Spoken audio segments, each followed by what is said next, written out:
This is Bedtime Stories, Grown-Up Edition, Love and War, Part 18.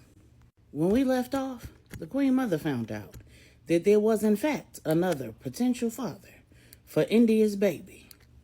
And she wasn't sure if imagining Quincy II with India was worse or better than imagining India taking advantage of a 14-year-old Art. But she was hoping that when those test results came back in 3 days, the mystery would be solved. As everyone was preparing to go to Vegas for Samuel and Charlotte's marriage, Idra was giving the Queen Mother what sounded like an ultimatum. And before she could respond, she got a call from Marley. Marley said, "Where are you?" "I'm at Donovan's and he not answering the door." The Queen Mother said, "And what's the problem?" Marley said, "I got an alert that his necklace was no longer communicating. I came to his house to check things out, and when he didn't answer the door, I went and found Q, and he pointed me to Miss Brenda. She had a spare key, she let me in, and the necklace was sitting on the dining room table." The Queen Mother said, "What the hell is this boy up to?" Marley said, "I don't know. Nobody knows where he is." The Queen Mother said, "Somebody knows where he is." Marley said, "Well, if he took the necklace off, he obviously didn't want anybody to know where he is." The Queen Mother said, "That boy would never go anywhere without anybody knowing where he is. Have you asked Maribel?" Marley said, "She doesn't know." The Queen Mother said, "Hell, have you asked Melissa?" Marley said, "She said to leave him alone." The Queen Mother said, "Have you asked Art if any of his planes are missing?" Marley said, "Yes, a plane is missing, and so is AJ. And AJ asked his father not to give me the manifest." The Queen Mother said, "If he wanted me to know where he was, he'd have told me. I'm not doing this with him. I got bigger fish to fry right now.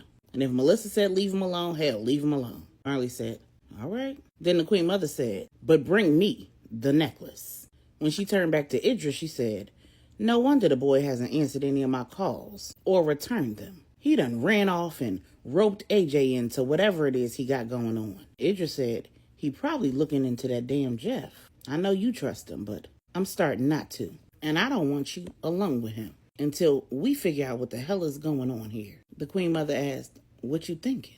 Idris said, "I'm thinking that Gera was just evil enough to have gotten India to tell her secret. Jeff was alone with Gera until you and the girls got to Philly. Around that same time, True, Big Wood, Salima, and Wise were returning to the estate. Stephanie was there waiting for them, and she did not look like the night had gone well at all. True showed her the video and said, 'You remember I asked him if she had any distinguishing marks?' And Stephanie said, 'Yeah, and clearly he lied.' True said, 'Right, and I don't really know if I should question him about it.'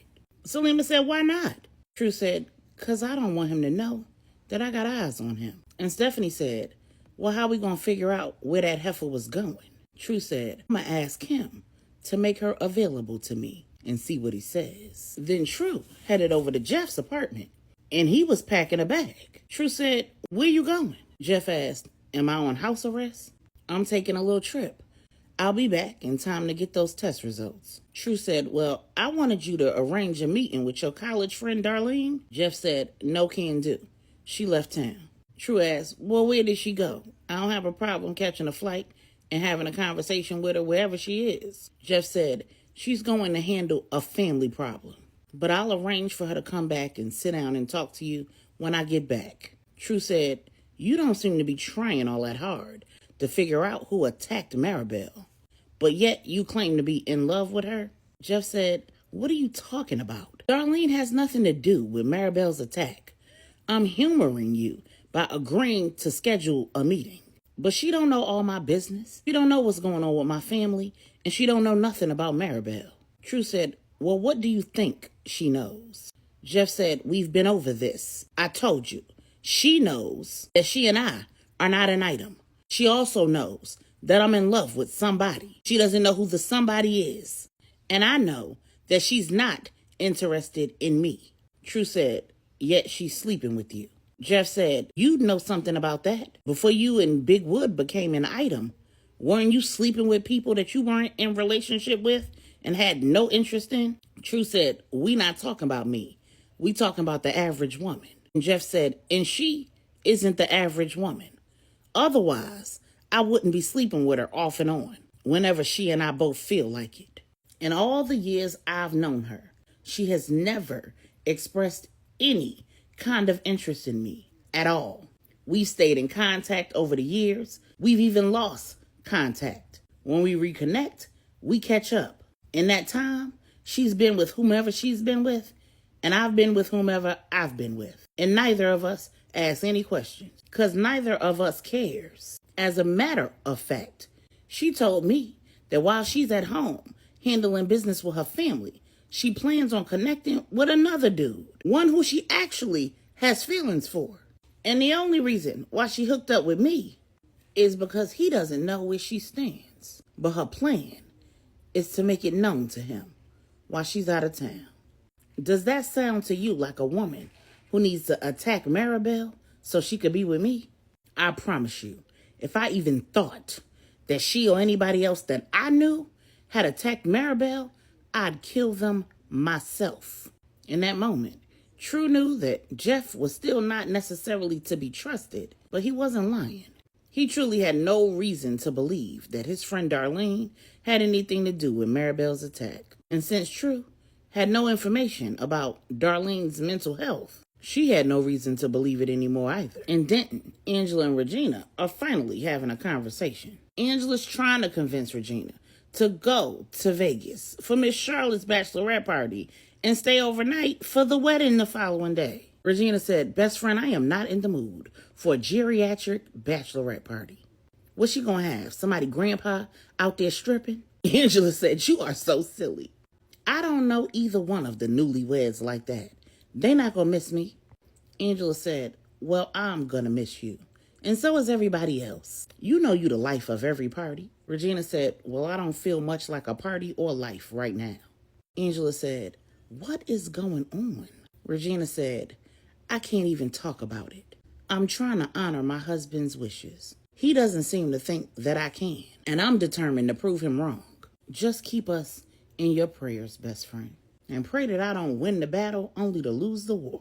Angela said, I don't know what you battling or what the war is about, but I've been praying and I'll keep praying. And the truth of the matter is, I'm not all that interested in going to Vegas either. I would much rather be home with my husband and my children. But since my husband is going, I'm going too. Regina said, what you up to, best friend? Angela said, oh, nothing. But I'm pretty sure that Samuel's bachelor party is not going to include geriatric strippers. And if my husband is going to be entertained, I'm going to be right there, available and ready to help him work off whatever he worked up. I'd suggest you do the same. And Regina said, oh, hell yeah, I'm going. Back at the estate, Stephanie has ducked off while True's having her conversation with Jeff. And she's on the phone with CT. Corey said, I'm not meeting you nowhere else, Stephanie. I'm done playing with you. The stuff that you come up with is downright diabolical. I had plans last night, and as usual, you ruined them. In her mind, Stephanie was thinking, nigga, I bet you did. But I wish I would let you carry out a plan with Kim while I'm in town. What you thought? You was gonna give her some money and some pipe? But what she said out loud was, I had no way to know that you had plans, so I certainly wasn't trying to ruin them. And yes, like I said, I knew about the cement. Clearly, I moved the cones, the tape, and the sign. I needed your undivided attention, Corey. I needed to be able to express myself without interruptions. Corey said, you also needed an opportunity to put on that lingerie you brought with you. Stephanie said, and you liked what you saw. You can't admit it. But baby, that tent in your pants said it all. Corey said, I'm human, and you are a beautiful woman. But I don't put myself in positions like that. I don't tempt God or myself. And Stephanie said, good to know. Corey said, what? Stephanie said, nothing. I'm sure that whatever you had planned can be rescheduled. But since we will all be leaving here in a matter of days, I wanted the opportunity to have that conversation with you before we see each other again in Miami. It may not be difficult for you But it's going to be real difficult for me to see you in that environment, knowing that at the end of the night, we won't be going back to the room together. This has been the hardest 2 years of my life, Corey. Corey said, it ain't been a walk in the park for me either. Stephanie said, I'm sorry, but I don't understand why we can't work this out. Why we can't find a common ground. Why we can't both get what we want. Corey said, I told you last night I already got what I want. I wanted a divorce and you gave it to me. Stephanie said, that's because I wouldn't give you what you really wanted. You wanted me out of the life. Corey said, and you made your choice. Why don't you understand that you cannot have your cake and eat it too? I understand that you've been diagnosed as a... Stephanie said, Corey, this has nothing to do with my diagnosis. Corey said, really? Stephanie said, if I was any other woman and I wasn't diagnosed with narcissistic personality disorder and I wanted to go into any other field, Corey said, we wouldn't be in this situation. Stephanie said, no, that's not true. If I wanted to go in any other field and you disagreed, everybody in the world would agree with me. Let me ask you this. What if I wanted to be a cop or go into the army or like you were, be an undercover agent for the feds, all of which is risky as hell? Case in point, Melissa was almost abducted because Q is a fed. You would not approve. It would not be something that you would be willing to support because you would be worried about my safety, about our family.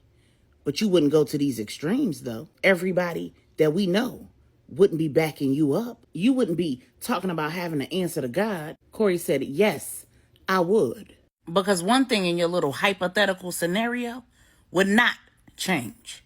I would still be a pastor. And if I stepped down tomorrow, I would still be the priest of my home, which means I would still be responsible for my wife and my children, their safety, and how my wife earns a living. I'd still be responsible to answer to God for what I allow in my own home.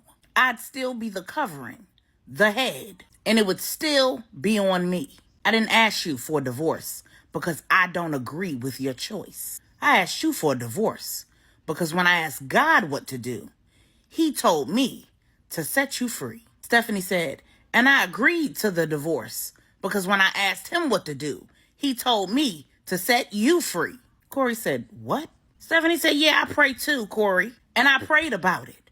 I talked to Mom Brenda about it. I talked to Angela, Uncle Manny, and anybody else who would listen. I did everything that I could to get them to convince you not to do this. And when it was all said and done, the only option I had was to do with you what he wanted.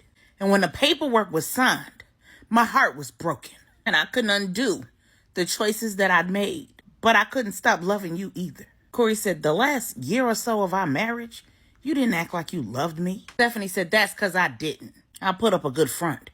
But my mental health had my mind everywhere. I had tunnel vision, and you were the least of my concerns. If anything, you were a problem. Corey said, thanks for telling me the truth, Stephanie. Stephanie said, CT, a week into my stay at that hospital, I woke up and my heart was in shreds. I begged Uncle Manny to let me come home and see you and our daughter. And he said no. It took months for me to realize that he did the right thing because I needed help. But when I was done with treatment, I knew that the way I was feeling was not a result of a guilty conscience, medication, or even narcissism. I'd married the love of my life. The only thing that I wanted more than being the Queenpin was being your wife and Kari's mother. And Corey asked, well, why didn't you just choose us? And Stephanie said, because I wanted both. I also knew that if I didn't give that life a try, at least a try, I would always be asking, what if? And one day, I might regret it. And Corey said, and that's why we can't work it out. I gotta go, Stephanie. Have your week with Kari in Puerto Rico after Miami. And then Corey hung up the phone. Meanwhile, in Massachusetts, Rennie and Donovan just pulled up outside of the Harvest Restaurant. A 5-star, beautiful place. Perfect for couples to have a romantic evening. And you already know Rennie had the wrong idea. And while Donovan's heart was in the right place, he's a man. So he did not consider how all the decisions that he made about how to have this important conversation with Rennie was going to look to Rennie. I mean, he thought long and hard about what to say. He thought about how to have the conversation. He knew that a phone conversation was just not in good taste. He didn't have a hotel room to take her back to, because when this conversation was done, he was flying to Vegas.